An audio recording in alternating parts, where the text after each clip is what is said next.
नमस्कार, मैं हुसैन रिजवी और हम शुरुआत कर रहे हैं इस वक्त की बड़ी खबर के साथ। दिल्ली के मुख्यमंत्री अरविंद केजरीवाल 15 अगस्त से पहले जेल से बाहर नहीं आने वाले हैं। यानी केजरीवाल को अभी जेल से आजादी नहीं मिली है। केजरीवाल को सुप्रीम कोर्ट से बड़ा झटका लगा। सुप्रीम कोर्ट ने केजरीवाल को अंतरिम जमानत देने से इनकार कर दिया है। थोड़ी देर पहले केजरीवाल की जमानत अर्जी पर सुप्रीम कोर्ट में सुनवाई हुई, जिसमें सुप्रीम कोर्ट ने सीबीआई को एक नोटिस जारी किया है। साथ ही अब इस मामले की अगली सुनवाई 23 अगस्त तक के लिए टाल दी गई है। केजरीवाल की याचिका पर आज सुप्रीम कोर्ट में जस्टिस सूर्यकांत और जस्टिस उज्जवल भुइयां की बेंच ने सुनवाई की। केजरीवाल की तरफ से उनके वकील अभिषेक मनु सिंघवी ने उनका पक्ष रखा, अंतरिम जमानत की मांग की। अभिषेक मनु सिंघवी ने हेल्थ ग्राउंड के आधार पर केजरीवाल को अंतरिम जमानत देने के लिए कहा, जिसे सुप्रीम कोर्ट ने ठुकरा दिया है। आपको बता दें कि केजरीवाल के खिलाफ 2 केसेस चल रहे हैं। एक मनी लॉन्ड्रिंग का है, जिसमें ईडी ने उनको गिरफ्तार किया था, और दूसरा सीबीआई केस है। ईडी के मामले में केजरीवाल को पहले ही जमानत मिल चुकी है और आज सीबीआई वाले केस में वो जमानत की उम्मीद किए बैठे थे, लेकिन उन्हें राहत नहीं मिली। अतुल भाटिया मेरे सहयोगी इस वक्त मेरे साथ जुड़ चुके हैं। अतुल, जरा बताइए कि कोर्ट में क्या हुआ, क्या कहते हुए अदालत ने फिलहाल जमानत देने से इनकार कर दिया? देखिए हुसैन, 49th ये मैटर था, लेकिन 3 नंबर के बाद सीधा 49वां नंबर जो है वो सुप्रीम कोर्ट ने सुना। और जब अभिषेक मनु सिंघवी अदालत के सामने पेश हुए तो उन्होंने ये कहा कि ईडी वाले मामले में सुप्रीम कोर्ट अंतरिम जमानत दे चुका है अरविंद केजरीवाल को। इसके अलावा निचली अदालत ने भी जो अरविंद केजरीवाल है उनको जमानत दी थी, लेकिन हाईकोर्ट ने उसके ऊपर रोक लगा रखी है। इसके बाद अभिषेक मनु सिंघवी ने कोर्ट को यह कहा कि जमानत दी जाए या फिर अंतरिम जमानत दी जाए, उनको जो है हेल्थ ग्राउंड के ऊपर अंतरिम जमानत दी जानी चाहिए, जिसको सुप्रीम कोर्ट ने ठुकरा दिया। सुप्रीम कोर्ट ने 23 अगस्त के अगले सुनवाई रखी है और इसके अलावा सीबीआई को नोटिस जारी किया है कि सीबीआई इस पूरी याचिका के ऊपर जवाब दाखिल करे, क्योंकि सीबीआई वाले मैटर में बेल और इसके अलावा अपनी जो गिरफ्तारी सीबीआई ने उनकी की है, इन दोनों मामलों के अंदर याचिका सुप्रीम कोर्ट में लगाई गई थी। और अब क्योंकि अंतरिम जमानत को जस्टिस सूर्यकांत ने यह कहा कि हम इस पर विचार अभी नहीं करेंगे, हम सीबीआई को नोटिस जारी कर रहे हैं, सीबीआई अपना जवाब देगी। 23 अगस्त से पहले सीबीआई को इस पूरे मामले पर अपना जवाब देना है और 23 अगस्त को अब इस पूरे मामले पर सुनवाई होगी। और अगर क्योंकि पूरा जो रिहाई है अरविंद केजरीवाल को कि वो इसी मामले में अटकी हुई है कि ईडी ने के मामले में सुप्रीम कोर्ट ने उनको अंतरिम जमानत दे रखी है, लेकिन सीबीआई वाले मामले में अभी तक उनको कोई राहत सुप्रीम कोर्ट से नहीं मिली है। तो अगर सुप्रीम कोर्ट से उन्हें कोई राहत मिलती है तभी उनको बाहर जेल से बाहर आने का रास्ता साफ होगा। तो यह बड़ा झटका है आज दिल्ली के मुख्यमंत्री अरविंद केजरीवाल के लिए, क्योंकि कहीं ना कहीं आज ये लग रहा था कि अंतरिम जमानत शायद उनको मिल जाए। कल 15 अगस्त है, झंडा फहराने की बात हो सकती थी, लेकिन तमाम दलीलें जो है वो सुप्रीम कोर्ट ने खारिज की और उसके बाद जो अंतरिम जमानत की लगातार जो अभिषेक मनु सिंघवी दलीलें दे रहे थे उसको भी सुप्रीम कोर्ट ने खारिज कर दिया है। तो अब 23 अगस्त को इस पूरे मामले में अगली सुनवाई होगी और जिस तरीके से हाईकोर्ट ने जो है वो सीबीआई वाले मामले के अंदर अरविंद केजरीवाल को जो है मिलाकर कोई राहत नहीं दी थी, अभी इंतजार और लंबा हो गया है। अब 23 अगस्त को देश की सबसे बड़ी अदालत तय करेगी कि आखिर केजरीवाल जेल के अंदर रहेंगे या उनको बाहर आने का मौका मिलेगा। बहुत बहुत शुक्रिया अतुल हमारे साथ जुड़ने के लिए। और अब बात कोलकाता रेप और मर्डर केस की। Lady doctor rape murder case को सिर्फ एक आरोपी ने अंजाम दिया या इस वारदात में और ज्यादा लोग शामिल थे? इस पूरे मामले में अस्पताल प्रशासन का क्या रोल? इन सब से बहुत जल्द पर्दा उठने वाला है। सीबीआई ने रेप मर्डर केस की जांच शुरू कर दी है। सीबीआई की टीम ने आज सुबह रेप मर्डर केस की जांच शुरू की। सीबीआई की टीम दिल्ली से पहुंचने के बाद सबसे पहले कोलकाता के सीजीओ कॉम्प्लेक्स पहुंची, जहां लेडी डॉक्टर के रेप और मर्डर के आरोपी संजय रॉय को भी लाया गया। आरोपी के पहुंचने के बाद सीबीआई ने उसे अपनी कस्टडी में ले लिया और अब सीबीआई की टीम उससे पूछताछ कर रही है। सीबीआई ने कोलकाता पुलिस से केस डायरी भी अपने कब्जे में ले ली है। इस केस डायरी से मर्डर केस का एक एक राज खुलेगा और उन तमाम सवालों के जवाब सामने आएंगे जिनका इंतजार हर कोई कर रहा है। तो बहुत जल्द सीबीआई की टीम उस अस्पताल पहुंचेगी जहां पर रेप और मर्डर हुआ, वहां की तफ्तीश की जाएगी और उस क्राइम सीन को फिर आने वाले वक्त में सीबीआई रिक्रिएट करेगी या फिर आरोपी को लेकर वहां जाएगी। एक बड़ा सवाल यह भी पूछा जा रहा है कि क्या यह जघन्य अपराध सिर्फ एक ने अंजाम दिया या फिर इसमें कुछ और लोग भी शामिल हैं। सीबीआई आरोपी संजय राय से पूछताछ कर रही है। आरोपी से पूछताछ से भी साफ होगा कि आखिर क्या हुआ था उस दिन। देखिए अब तक क्या क्या हुआ वो हम आपको बताते हैं। सीबीआई ने अब जांच शुरू कर दी है। कोलकाता पुलिस ने केस डायरी सीबीआई के हवाले कर दी है। आरोपी को सीजीओ कॉम्प्लेक्स, जहां पर सीबीआई का ऑफिस है, वहां लाया गया और अब आगे क्या होने की उम्मीद है अब वो जान लीजिए आप। आरोपी संजय रॉय से पूछताछ कर रही इस वक्त सीबीआई और ये जानने की कोशिश करेगी कि क्या वो अकेला था और उसके साथ कुछ लोग शामिल तो नहीं थे। अस्पताल का स्टाफ और परिवार का बयान दर्ज किया जाएगा। परिवार क्या कह रहा है, अस्पताल के दूसरे स्टाफ क्या कह रहे हैं, इसके अलावा पोस्टमार्टम करने वाले डॉक्टर से भी बातचीत करेगी सीबीआई की टीम कि ऐसी कोई बात जो अधूरी रह गई हो, उन सारी चीजों को अब एक बार फिर से सीबीआई की टीम खंगालने की कोशिश करेगी। कलकत्ता हाईकोर्ट ने रेप मर्डर केस की जांच सीबीआई के हवाले कर दी है। हाईकोर्ट ने पुलिस की जांच पर सवाल उठाया था। ममता की पुलिस और प्रशासन पर क्यों सवाल उठ रहे हैं, उसका एक और सबूत सामने आया।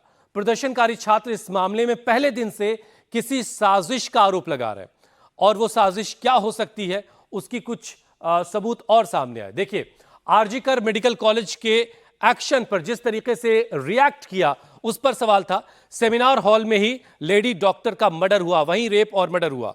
सबूत मिटाने की कोशिश का आरोप जो है वो छात्र लगा रहे थे, उसकी वजह आज सामने आई। वो कैसे, देखिए, सेमिनार हॉल से सटी हुई जो दीवार है जहां पर यह सब कुछ हुआ, यह जघन्य अपराध, उस दीवार को तोड़ा गया और कहा यह गया कि वहां पर टॉयलेट बनाया जा रहा। अब सवाल यह है कि जो टाइमिंग है, अपने ही एक स्टाफ की हत्या की गई है रेप के बाद, उस वक्त ये जो तोड़फोड़ की गई उसे सबूत मिटाने के तौर पर देखा जा रहा है। अस्पताल का तर्क जो है वो सुविधाओं के निर्माण को लेकर के है, लेकिन जो डॉक्टर्स हैं, जो दूसरे कोलीग्स हैं, उनके तमाम तरह के जो शक हैं वो सच में तब्दील होते हुए यहां नजर आ रहे हैं। ममता बनर्जी की पुलिस लेडी डॉक्टर को इंसाफ दिलाने के बजाय इस मामले में लीपापोती कर रही है, इस तरह का आरोप भी लगा। ममता की पुलिस पर कई तरह के सवाल उठे। पहला सवाल यही है कि सारे सबूत हैवानियत की तरफ इशारा कर रहे थे, लेकिन पुलिस शुरुआत में से आत्महत्या बता रही थी।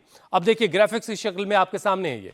पुलिस ने क्यों शुरुआत में कहा कि यह आत्महत्या का मामला है, बिना पोस्टमार्टम की रिपोर्ट आए यह कह दिया गया कि यह आत्महत्या है, जबकि पोस्टमार्टम उस वक्त तक हुआ नहीं था, उसकी रिपोर्ट भी नहीं आई थी। इसके अलावा पुलिस कैसे नतीजे पर पहुंची कि आरोपी जो है वो सिर्फ एक है या एक से ज्यादा हो सकते हैं, इसकी तरफ पुलिस ने ध्यान क्यों नहीं दिया। अब दूसरा सवाल आपकी स्क्रीन पर आ गया। देखिए, सवाल नंबर 2, 8 अगस्त की रात डॉक्टर का मर्डर हुआ, 5 दिन बाद भी पुलिस ने क्यों केस नहीं सुलझा लिया, यह एक सवाल रहा। 5 दिन गुजर गए, आरोपी पकड़ा जा चुका था, लेकिन केस उलझा का उलझा था, लोगों के सवालों के जवाब नहीं मिल रहे थे। अब आपको एक तीसरा सवाल बताते हैं। देखिए, सवाल नंबर 3 है, मेडिकल कॉलेज के प्रिंसिपल का बयान आखिर क्यों नहीं लिया गया, कॉलेज प्रशासन के रोल की जांच आखिर क्यों नहीं की गई, कहीं स्टाफ जो है या अस्पताल प्रशासन में से कोई इन्वॉल्व तो नहीं था, इस बात की तरफ ध्यान पुलिस का क्यों नहीं गया। यह सवाल नंबर 3 है जो कई सारे कोलीग्स पूछ रहे हैं, दूसरा स्टाफ पूछ रहा है कि आखिर अंदर जो है, अस्पताल के अंदर जो है, वो लोगों से पूछताछ क्यों नहीं की गई, जांच वहां क्यों नहीं की गई। ये सारे सवाल एक कोलकाता पुलिस की साख पर भी बड़ा सा सवाल खड़ा करते हैं। कोलकाता के आरजीकर मेडिकल कॉलेज के जिस सेमिनार हॉल में लेडी डॉक्टर के साथ हैवानियत हुई थी, उसकी तस्वीर पहली बार सामने आई। इसमें रेप और मर्डर के बाद लेडी डॉक्टर का शव इन तस्वीरों में आपको दिखेगा। एक बेड पर शरीर पड़ा हुआ है, डेड बॉडी पड़ी है, उससे साफ लग रहा है कि उसके साथ हैवानियत की गई है। उसके बावजूद शुरुआत में पुलिस ने यह कह दिया कि आत्महत्या का मामला है। लेडी डॉक्टर के शरीर पर कपड़े नहीं हैं, फिर भी हैरानी है कि पुलिस जो है इसको खुदकुशी के तौर पर देख रही थी। बहरहाल, ओंकार सरकार हमारे सहयोगी इस पर जुड़ चुके हैं और ज्यादा बातचीत के लिए। ओंकार, अब तक पुलिस जो जांच कर रही थी वो अब सीबीआई कर रही है और सीबीआई अब सीधे सीधे इंटरोगेट कर रही है उस आरोपी से जिस पर इस जघन्य अपराध का इल्जाम लगा है। क्या अभी तक आपके पास अपडेट आया है, कितनी देर में सीबीआई की टीम अस्पताल पहुंचने वाली क्राइम सीन पर? हुसैन, सबसे पहले तो ये कहना चाहूंगा कि संजय राय जो कि मूल आरोपी है, उनको सीबीआई ने अपने हिफाजत में ले लिया है और उनको जो इंटरोगेशन का काम है वो इंटरोगेशन अभी उनको किया जा रहा है। और सीबीआई की टीम लगातार इस केस में जुटे जितने भी सबूत है उनको जुटाने की कोशिश में लगे रहेंगे और कुछ ही देर में आरजीकर मेडिकल कॉलेज और अस्पताल में भी वो लोग आएंगे। अभी तक जितना पता चल रहा है कि सूत्रों के मुताबिक सीबीआई की टीम, एक टीम कभी भी आरजीकर मेडिकल कॉलेज और अस्पताल में पहुंच सकती है और और पहुंच के ये जो बिल्डिंग है, यानी कि ये इमरजेंसी का जो बिल्डिंग है, इसका जो चौथा मंजिल है जहां पर ये जघन्य अपराध संगठित हुआ, जहां पर ये महिला डॉक्टर के साथ दरिंदगी की गई, यही वो बिल्डिंग है। इसका चौथा मंजिल पर वो सीबीआई की टीम पहुंचेगी और पहुंच के वहां से जो पीओ है वहां से जितने भी सबूत मिलते हैं वो सबूत को इकट्ठा करेंगे और इकट्ठा करने के बाद ये जो मामला है मामला को और भी आगे लेके जाएगी। लेकिन सवाल कहीं ना कहीं ये उठ रहा है कि परिवार की तरफ से, यानी कि अभया का परिवार की तरफ से जब उनको अस्पताल से फोन किया गया, एक असिस्टेंट सुपर ने उनको फोन किया परिवार को और उन्होंने कहा कि आपका बेटी का हालात खराब है, आप लोग जल्दी से जल्द आ जाइए। और जब वो पीड़िता की परिवार अस्पताल में आके पहुंची तो पहुंचने के बाद करीबन 3 घंटे तक लगातार वो लोग प्रतीक्षा किया है, ऐसा ही उन लोग आरोप लगा रहे हैं। और उसके बाद जब उन लोगों ने देखा बॉडी को तो उनको कहा गया कि आपका बेटी ने खुदकुशी की है। तो कहीं ना कहीं ये तो सवाल उठता ही है कि क्यों पहले दफा में ही कोलकाता पुलिस के तरफ से ये कहा गया कि पीड़िता ने जो निर्भया है वो आत्महत्या की, किस बिना ओंकार इसी सवाल का जवाब अब सीबीआई की टीम तलाश करेगी और बहुत जल्द, जैसा कि आप बता रहे कि थोड़ी देर में सीबीआई की एक टीम जो है वो उस अस्पताल पहुंचने वाली है। आपके पास ओंकार मैं लौट कर आता हूं। कोलकाता में डॉक्टरों का विरोध प्रदर्शन लगातार जारी है।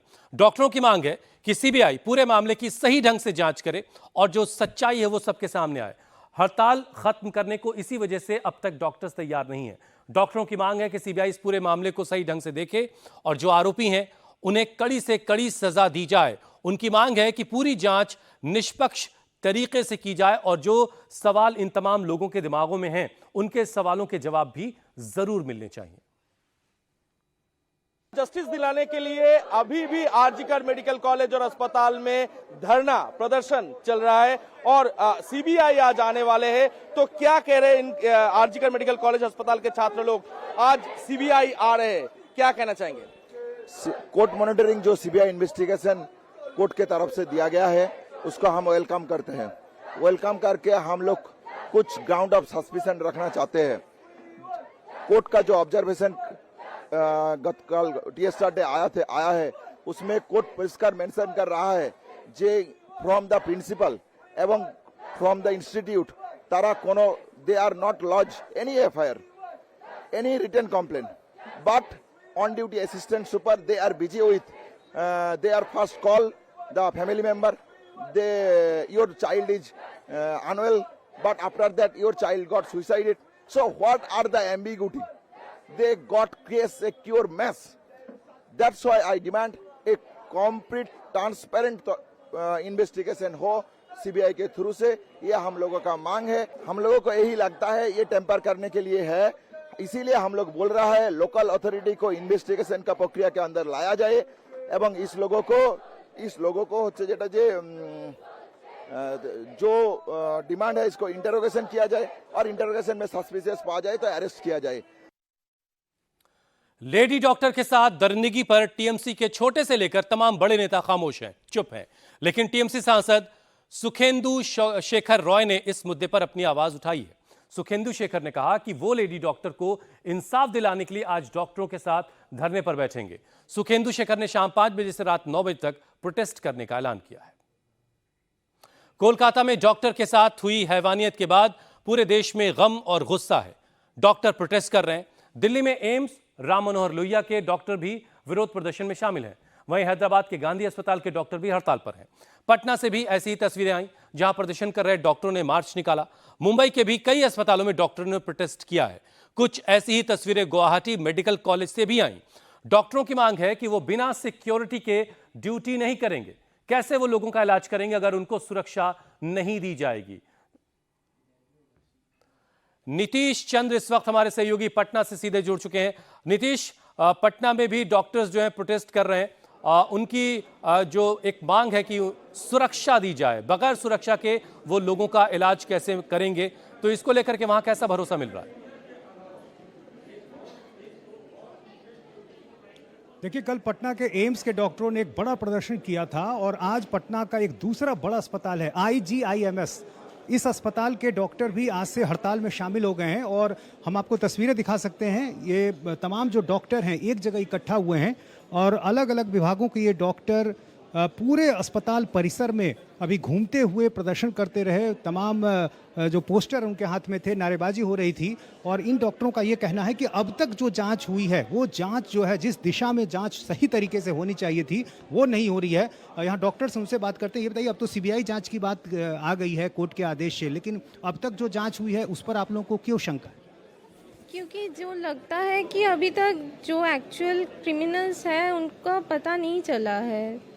जो जिसको भी पकड़ा है वो एक्चुअल क्रिमिनल है वो तो लगता नहीं है, और ये काम जो भी हुआ है वो एक आदमी का किया हुआ तो है नहीं। अभी तक सिर्फ एक की गिरफ्तारी हुई, क्या आपको लगता है इसमें एक से ज़्यादा लोग शामिल हैं? हाँ बिल्कुल, घटना को देखकर यहाँ जब पढ़कर पता चल रहा है कि एक आदमी का ये पॉसिबिलिटी नहीं हो सकता है, तो स्ट्रिक्ट एक्शन लिया जाए, गहन जांच किया जाए, अंदरूनी तहकीकात किया जाए कि क्या बात है क्या नहीं, और पूरा अच्छे से तहकीकात करके पकड़ा जाए जो मेन कल्प्रिट को। अब तक जो भी जांच हुई है उसमें कौन कौन सी ऐसी बातें हैं जिनके आधार पर आपको लगता है कि सही तरीके से जांच नहीं हो पा रही थी? क्योंकि सुनने में आया है कि जो पीड़िता है उसके पेरेंट्स को पता चला है कि वो उसको इन्फॉर्म किया गया कि सुसाइड हुआ है, जबकि एक्चुअली में हुआ है रेप और मर्डर। तो सिर्फ कोलकाता ही नहीं, देश के दूसरे राज्यों के, दूसरे शहरों के डॉक्टर भी इस बात को लेकर के शक कर रहे हैं कि जो अब तक की जांच हुई है वो सही तरीके से नहीं हुई है, और उनकी डिमांड है कि सही और निष्पक्ष जांच हो और दोषियों को कड़ी से कड़ी सजा दी जाए। बहुत बहुत शुक्रिया नीतीश हमारे साथ जुड़ने के लिए। आगे बढ़ते हैं, अगली खबर का रुख करते हैं। एक बड़ी खबर आ रही है रक्षा मंत्रालय से, जहां बड़ी बैठक चल रही है। ये मीटिंग रक्षा मंत्री राजनाथ सिंह की अध्यक्षता में हो रही है। इस बैठक में जम्मू कश्मीर में जो आतंकवादी गतिविधियां बढ़ती जा रही हैं उसे लेकर बातचीत हो रही है, चर्चा हो रही है। आपको बता दें कि जम्मू कश्मीर में पिछले कुछ दिनों में आतंकी घटनाओं में इजाफा हुआ है। इसे लेकर ही रक्षा मंत्री राजनाथ सिंह साउथ ब्लॉक में इस वक्त मंथन कर रहे हैं। एक बड़ी मीटिंग चल रही है कि जम्मू कश्मीर में जो पिछले कुछ वक्त में आतंकवाद बढ़ा है, इसे कैसे लगाम लगाया जाए, इसे कैसे काबू किया जाएगा। ग्राउंड पर सुरक्षा कर्मियों की तादाद बढ़ाई गई है, वहां जवानों की तादाद बढ़ाई गई थी।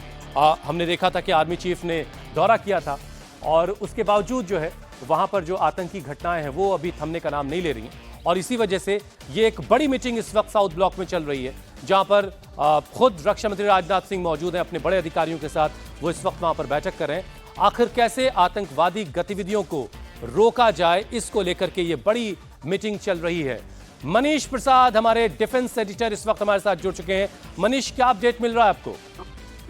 देखिए, अब से कुछ देर पहले करीबन 11:15 पर ये मीटिंग शुरू हुई है, जिसमें रक्षा मंत्री राजनाथ सिंह, उसके अलावा नेशनल सिक्योरिटी एडवाइजर और भारतीय सेना के चीफ जनरल उपेंद्र द्विवेदी समेत डीजीएमओ और सीनियर ऑफिसर शामिल हैं। ये हाई लेवल मीटिंग इस समय जम्मू कश्मीर सेंट्रिक की जा रही है, क्योंकि इस समय जो जम्मू कश्मीर इलेक्शन की तरफ भी आगे बढ़ रहा है, उस समय जो सिक्योरिटी सिचुएशन है उसमें भारतीय सेना लगातार आतंकियों को चेस कर रही है, जिसकी वजह से वहां पर कैजुअलिटीज भी उठाना पड़ रहा है। तो ये एक वजह है जिसकी वजह से इस समय चारों तरफ से जो स्थिति बनी है उसको लेकर ये हाई लेवल मीटिंग है। इस मीटिंग का जो आउटकम निकलेगा उसके बाद ही तय होगा कि इस समय जो भारतीय सेना के और या सीएपीएफ के जवान हैं उनकी और एक्स्ट्रा डिप्लॉयमेंट के साथ तैनाती वहां पर की जाए या नहीं, नंबर 1। नंबर 2, जो कुल मिलाकर के